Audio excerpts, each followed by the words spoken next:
Hey everybody, Vincent Webb here with the North Carolina Cooperative Extension Service, and I'm one of your family consumer scientists here in Guilford County. Now I wanted to introduce the Instant Pot today. The Instant Pot, we're just going to do a quick overview, and then we'll kind of allude to maybe a dish that was prepared a couple of days ago, and we'll kind of go over that and stuff. So the Instant Pot. It is beloved. Some folks are a bit afraid of it because you're cooking with pressure. All right. Now, as you can see here, it has all sorts of buttons. It can be used for a myriad of things such as stews. We got yogurt, things like that. One of the things that is not recommended that you do in your Instant Pot is canning. It is recommended that you get a pressure canner for that venture, okay? So that is not safe. It has not been tested and proven. It is not what we call research-based way and approved method of canning canned food items. So don't do that, okay? Use this pressure pressure cooker what is meant to be used for. One of the things that comes with your pressure cooker is the directions. Okay, this, do not throw it away. If you want to, you can find a digital copy, but always keep it on hand because you can troubleshoot with this. Okay, and you're able to contact the manufacturer if something goes wrong, such as a defect of some sort. All right. So this guy, it's pretty much a multi-purpose cooker. The top, let's just start with that. All right, you see it has sounds in it, and that is an indicator, all right, to let you know, hey, the top is off, and it also is an indicator when you put it on, and then when you seal it, all right. So listen for those sounds, all right. And then you also have signs, all right. So you have sounds, and then you have signs. So a sign is this little emblem here on the top of your cooker. It actually tells you how you are to achieve pressure and how you are to actually move the little nozzle here, which goes from venting, which is on the bottom here, and then you can push it to pressure. All right. So that's how you begin to achieve pressure.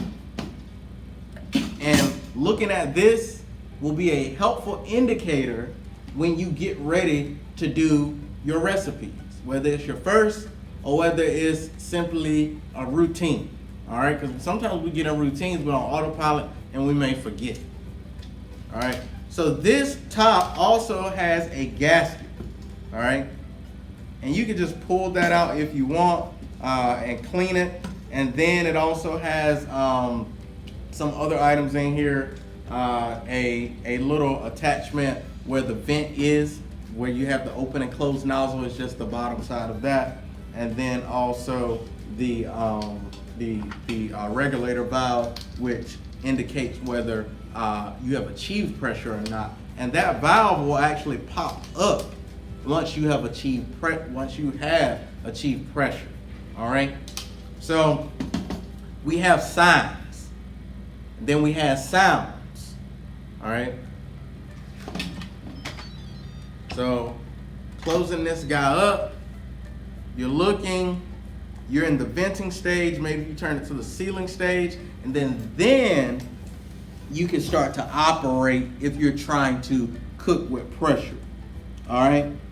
This indicator here is another indication of what we call signs. So it's something that you can read. All right.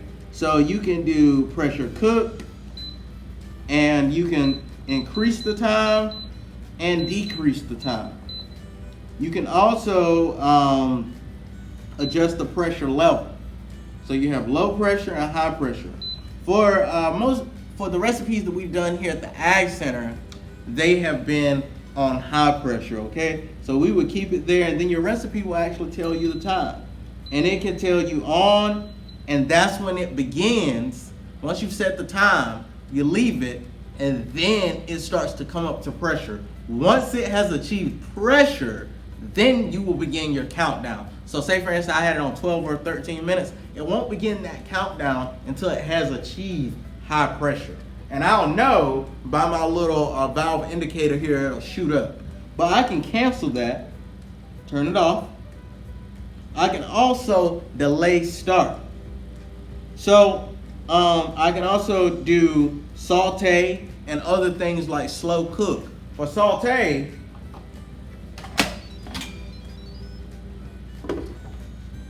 and not to mention, you also have a handy dandy rack. This comes in handy when you're putting other pots or jars inside of the cooker that need to sit off of the bottom of your pot. And it's also used, I like to use it when I made yogurt. So that was good because those jars were able to sit off the bottom and not have contact. The saute function, it gets hot enough, you could do a quick saute and it gets pretty hot pretty quick. We would say about 3 minutes. It's already sizzling and you're able to saute and things like that. With the inside of this pot, you have little graduations here. And you can roughly see them on the outside too. They're backwards. 2/3 is actually the max. Okay, so you'll get to the 2/3 line, and that's actually the max. And then you also have the halfway mark as well. This guy and this guy can be put in the dishwasher. All right. In order to get little film off the bottom of your pot, so even from yesterday, we have a little bit of film. We can actually put a little bit of vinegar and get those little watermarks and things like that off. That'll help us out a little bit. And you want to keep your elements on the inside free of debris and free of moisture. You don't want any moisture to get trapped. Another thing that will collect moisture is your little condensation collector or trap here, and you'll want to keep this relatively clean. You don't want it to get any type of critters in there or like ants or anything, bugs, or you don't want grease or any other liquids to get in there and mildew and mold to collect. So you want to be taking this off pretty regularly and giving it a clean, okay? And that just hooks right on the back here, like so. Just like that, okay? And the rule of thumb for cooking, so I place my pot in, everything is ready to go. Remember, I have my signs here and here, and I also have my sound, okay?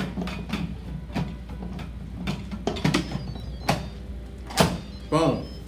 I'm ready.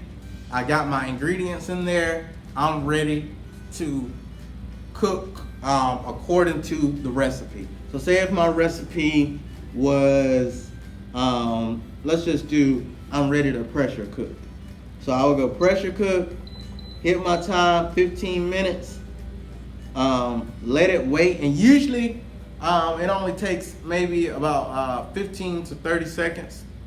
If that, maybe even a little bit less, and then it begins to do, it begins to come up to pressure. And you just simply turn that nozzle to sealing, and it's able to seal for pressure. All right. Once it's achieved pressure, it'll give you an indication it will beep. But one way you will know is that the little regulator valve will pop up, and you know you are under pressure. All right. Once you are have achieved pressure, like I said before, it will actually beep, and then it'll start your countdown.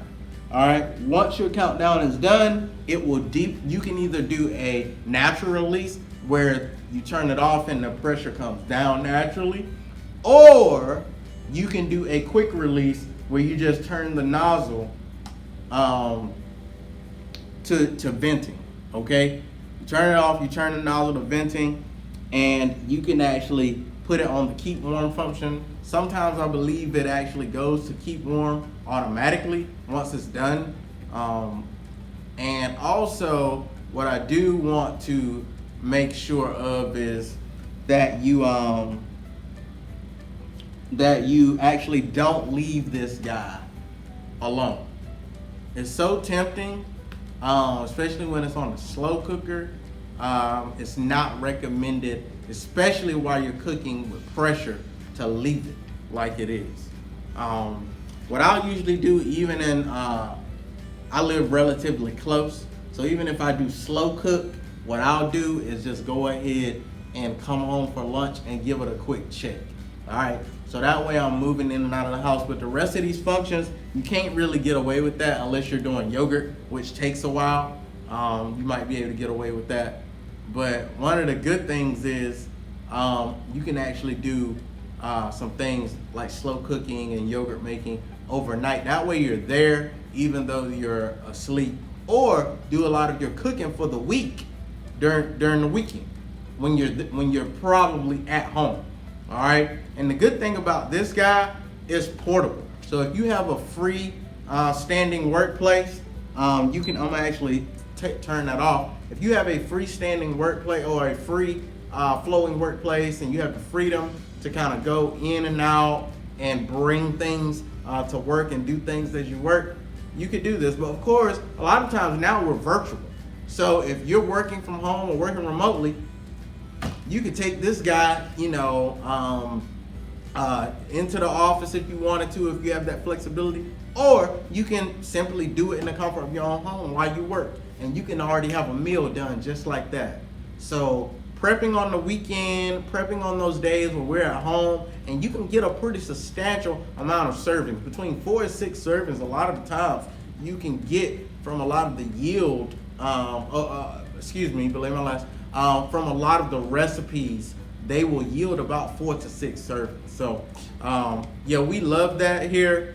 And once it's done cooking, you just make sure that you vent, and then you make sure that your indicator, your regulator is down, and then you're able to open, okay? So this one, I pretty much just turned it off, and then boom, you would check your food. And if you have a meat, it's good to use a food thermometer, like so, to just make sure. Of course, it's probably at the right temperature, but just to be sure, you can take the temperature of that meat in the thickest part of the meat or poultry source. So eventually that might get a little annoying, but though that's good because that is an indicator, all right? So that's pretty much all I have for you as far as the Instant Pot today. If you have any questions, just contact me at Vince, VINCE, _Webb, WEBB, at ncsu.edu. Okay? Or you can give me a call at 336-641-2412. Till next time, ladies and gentlemen, be safe, and I'll see you later.